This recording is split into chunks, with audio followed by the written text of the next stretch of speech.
Good evening. Now, the reason I have everyone here today, because at some point in time, you guys were all athletes, or are still athletes. Some of you are law enforcement officers, some of you are rugby players, some of you are lacrosse players, MMA athletes, and so forth and so on.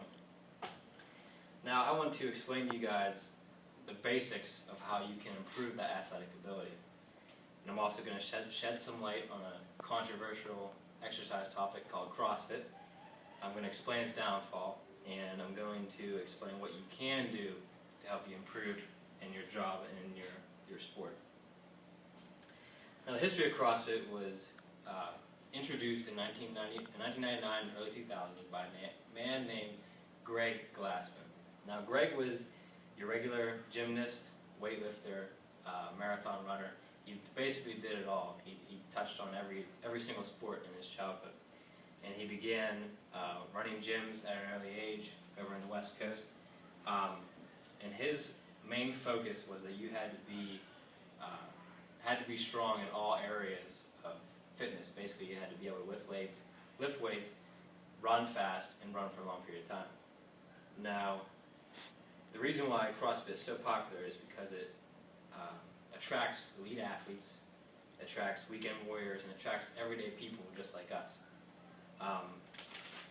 Now, the reason why it attracts all these people is because it is considered the elite level of fitness, being able to have high power outage, have endurance, and have speed. Now, that leads to its downfall. Because it attracts so many different people from so many different backgrounds, not a lot of people have great experience in weightlifting, and that increases its injury rate significantly. There's only a small percentage of elite athletes that actually perform CrossFit workouts, and unfortunately for them, they have a great background in Olympic lifting and weightlifting. But a lot of people who are weekend warriors and everyday run-of-the-mill people who don't necessarily have that background, they still want to be fit, but they don't have the background in Olympic lifting.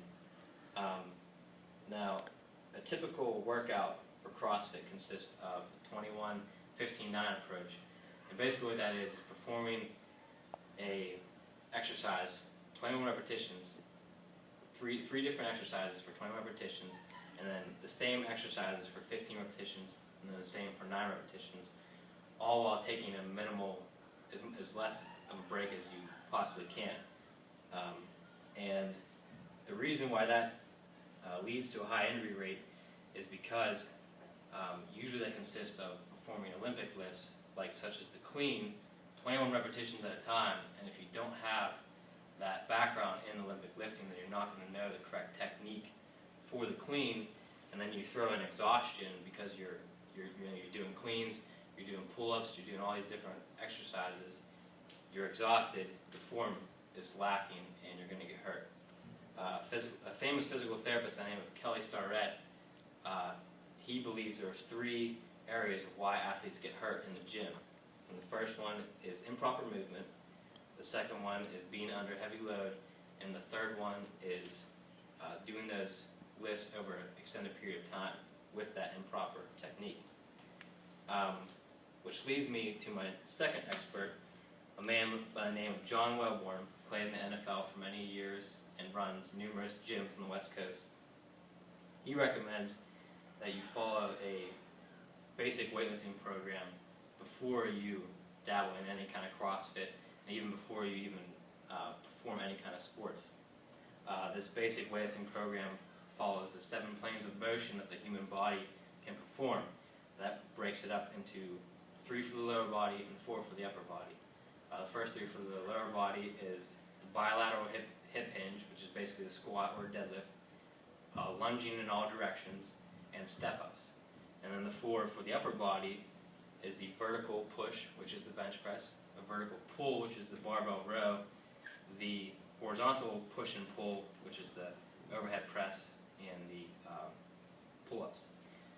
Now, the reason why this is so important that an athlete has to have this foundation through the 7 basic movements is because during a sport or during a physical activity, it requires requires you to move through these 7 planes of motion simultaneously without any interruption.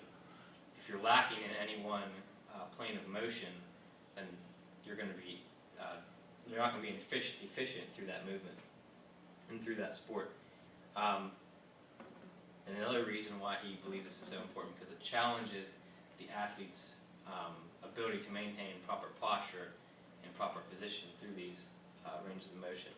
Now, once these athletes are able to demonstrate that they can perform these 7 basic movements, then they need to be able to demonstrate that they can do these movements at their sport.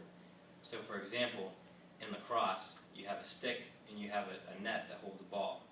Now, say you're going to scoop a ball, you need to be able to lunge down, scoop the ball, you need to be able to bring it to chest level, and you need to pull with your left hand and push with your right hand and throw the ball through the goal. That all requires lunging, pushing, and pulling, and maintaining proper posture. Now, after building this foundation, after doing these 7 basic movements, the athlete can then is ready for their season or for their sport. Now, after months and even years of performing these basic movements and performing their sport, they can then start to dabble in an elite fitness regimen like CrossFit.